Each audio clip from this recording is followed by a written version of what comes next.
l'objectif, c'est de voir un petit peu les outils qui vont vous permettre de superviser votre séance et aussi d'imprimer les différents tableaux de bord de pilotage. Donc essentiellement, toutes les fonctions que vous avez sont ici.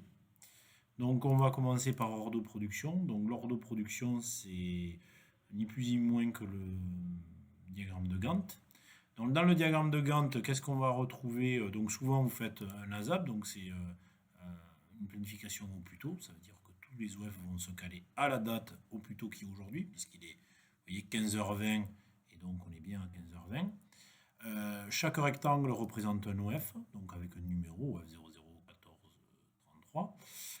Vous avez, donc si vous cliquez 2 fois dessus, vous avez le descriptif, le code produit, l'article, les temps, les quantités dont vous devez faire, vous devez les produire, la cadence, le temps de préparation et le temps de démontage, qui forcément est recalculé en fonction du nombre de pièces.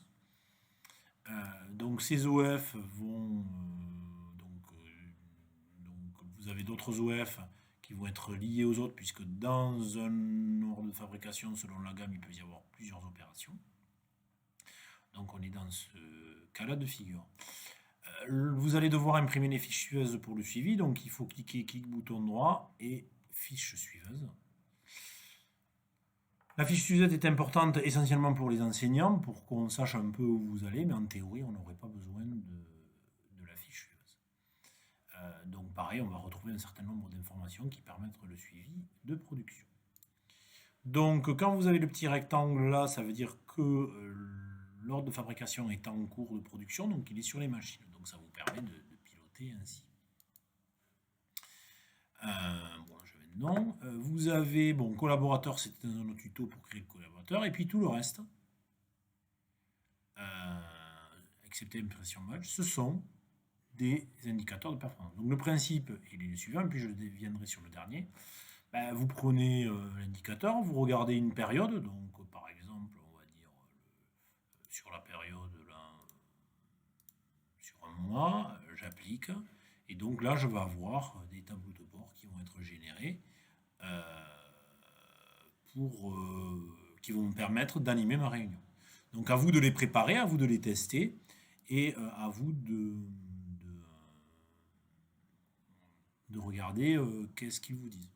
Donc le principe est le même, état de la production, pareil, on définit la plage, donc vous c'est peut-être la journée, et on pourra définir par exemple ici les états magiques, etc., etc., etc. pour chaque élément.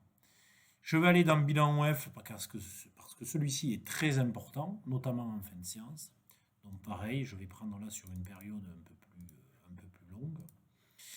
Et donc là, vous avez tous les OF qui ont été lancés du 1er mars au 9 juin.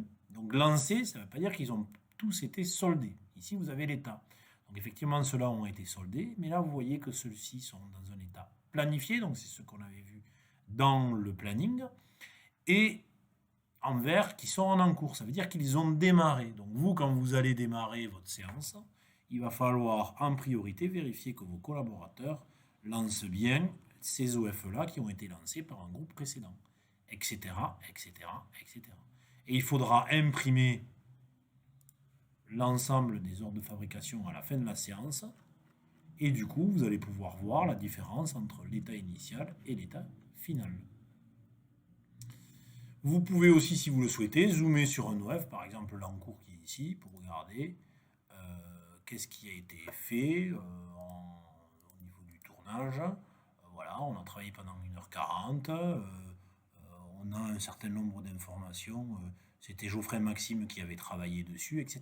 Donc on est en capacité de revenir sur l'information et ainsi de retrouver un petit peu l'historique de ce qui s'est passé.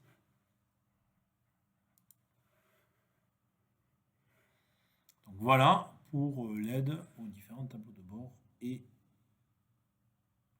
pour l'accompagnement et le suivi de production.